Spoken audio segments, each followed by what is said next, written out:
Hey, young boys and girls, folks, people, viewers, nice to have you here.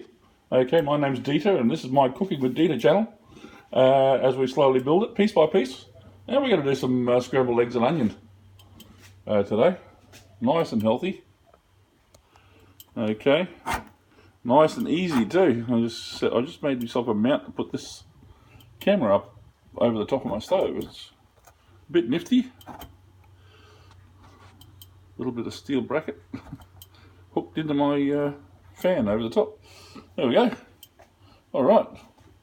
Okay, we have an induction cooktop. Beautiful. They're great. They're fantastic to cook on. I like them better than almost anything as well. They work better than gas and electric with the standard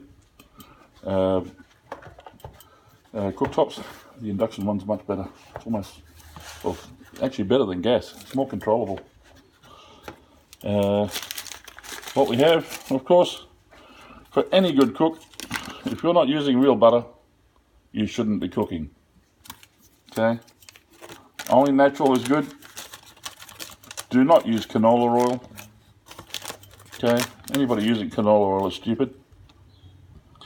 Once you know what canola oil is, canola oil is genetically modified rapeseed. It used to be just rapeseed oil when they called it canola. But since then, in the last 20 years, they've actually genetically modified a plant, a rapeseed plant, and they now call it canola.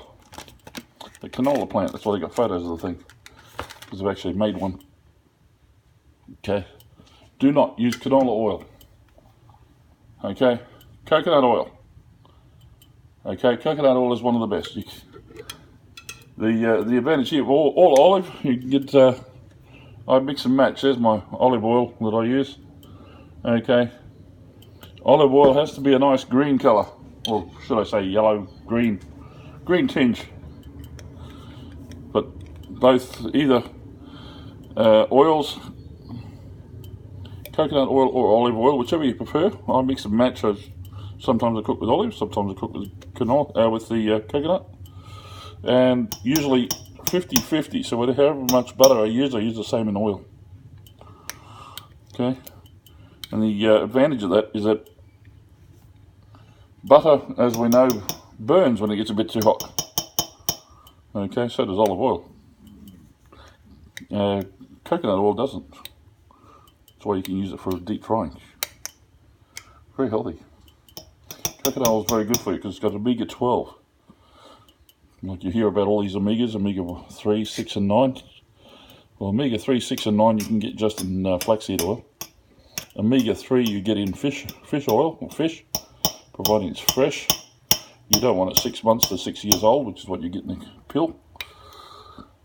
It has to be very well looked after in pill form.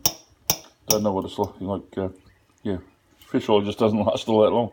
It goes rancid very quickly. But 50-50, coconut oil to butter. And what happens there is the coconut oil helps stop the butter from burning. And if you're using olive oil, the butter helps stop the olive oil from burning. So you can get it up to a reasonable temperature to make your eggs and bacon and steak and whatever. We use it in everything. Butter is very healthy. It's for the heart. Top Australian heart surgeon recommends 1 tablespoon of butter every day for good heart health. Reason why? It's full of cholesterol. Cholesterol is very, very good for you. Okay, 85% of your soft tissue, including your brain, is made from cholesterol. Very hard to repair, very hard to look after itself if you don't have any. All right. Onions, finely diced and chopped. All right, in there. Look at that.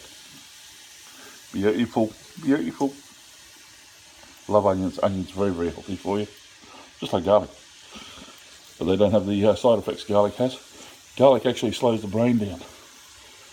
Not allowed, if you're a pilot, many of the regulations for being a pilot is that you don't eat garlic because it slows your reaction time down.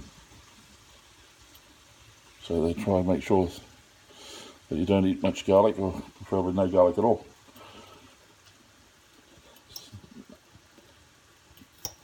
Same with race car drivers. If you want to be a good race car driver, don't have garlic before you go out on a race. Slows your brain time down. It's one of the side effects of garlic. 95% of the side effects of garlic are very, very healthy for you. But when you're in a race, or flying a plane or a rocket, no, slow reaction time is not a good idea.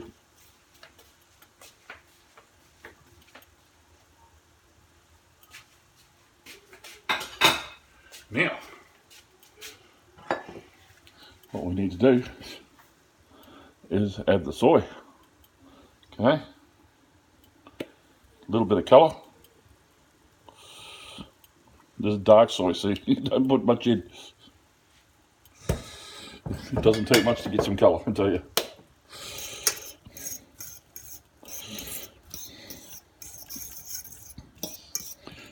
Now we want to let that cook for a while. Oh, I love it.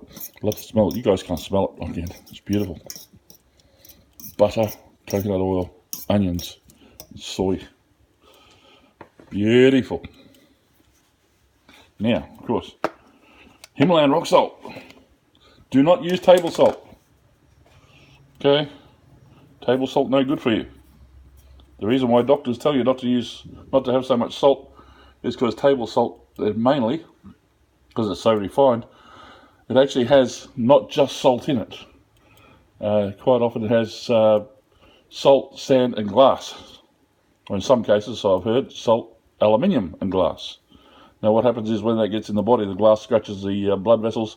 The blood vessels then need cholesterol to heal the blood vessels. Of course, by getting cholesterol to heal the wound, you're then reducing the size of the blood vessel internally, which then gives you higher blood pressure. Don't take it. Okay, you want salt, you get real salt. Himalayan, high mineral salt. Himalayan rock salt or Celtic sea salt. Okay, high mineral salt. That's what's healthy for you. Because your body needs minerals, and lots of them. Don't be shy with the salt. It can't hurt you. And I'm feeding 4 people here, so that's what I'm making this up for. Feed 4 people. Now, salt, okay, by the Himalayan rock salt, as I said, has 86 minerals in it. Now, all the minerals that are in it are great, but you don't absorb all of them by just taking the salt. Okay, the actual sodium in the salt is a part of the system that helps you absorb the minerals, but the other part that goes hand in hand with salt is black pepper. Now, whichever brand, whether you want to use fresh pepper or powdered pepper, fresh of course is best, but of course it's not as convenient, especially when you're putting this much in. Okay, as we say on our eggs, if you can still see the egg yolk when you're doing a fried egg, there's not enough pepper. Oh, look at that. Pepper, very important. You must get pepper. Lots of pepper. Now, of course, if you're really good, you'd throw some chili pepper in this as well. Chili is, I'm learning a lot about chili. Chili is an amazing plant. If you're having, again, heart problems or circulation problems, problems with dementia, problems, well, any problem that's going to be part of the blood that is because your blood is too thick or is not getting to places where it should be, injuries and so forth, you got to get yourself on chili.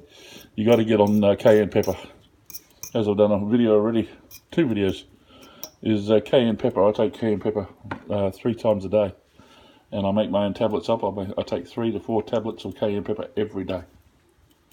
Okay, I put it in the tummy. Of course, you have to throw some food after it, otherwise it'll give you all sorts of problems because it burns. Which, of course, is also healthy for the tummy because it gets rid of the parasites that are eating your gut, which are giving you ulcers. So it cures that, and of course follows them down through the tract and gets rid of any problems through the bowels. But it goes in and it gets into the blood and it helps push the blood around and makes you healthy. I've noticed since I've been dosing myself up with the cayenne pepper, my brain is more clear. So if you have had any brain fog, which a lot of people get, especially as we get older, like I'm nearly 60 now, only 3 months to go, and yeah, things start slowing down. Well, you get the cayenne pepper in there, and I'll tell you what, that speeds it up. Does a wonderful job. It's even like it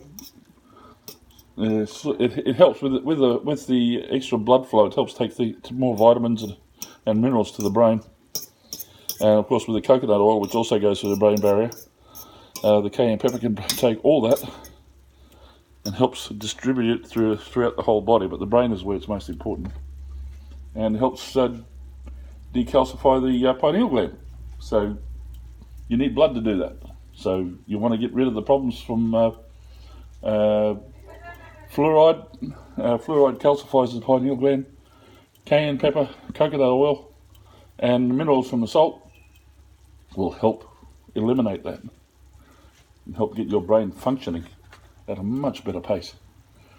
All right, look at this. I've got to have a taste. Look at that. Oh, beautiful. A little salty, a little peppery right now, but that's because it's just onions. Okay. Now, the piece de resistance. Put that cooking in there. This is where we leave that sit, and we start adding the eggs. Now these are free range eggs. They cost a bit more, and as we know, quite often they're not free range. All the farmer has to do to call it a free range egg in most cases is open the shed door. Okay, so some chickens can get out into a field which has almost no grass. That's all they have to do to be able to claim free range. Of course, to get farmers to give you free range, there are some good ones out there. And of course you notice most of those because their eggs are even more expensive. Because it takes a lot of work to stick 12,000 chickens out on a grass paddock. Don't know if you've noticed that, but these guys who do the eggs, they have a lot of chickens in their farms. I mean, a lot of chickens. Okay. Alright, we'll start with that. I'll just wash my hands.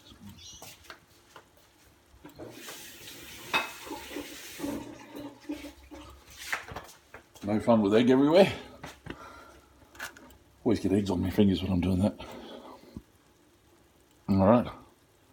Ooh, I'm getting the time up there. What we'll do is I'll stop this here and we'll join her onto another one in just a minute. So I'll see you guys soon. We'll scramble these up.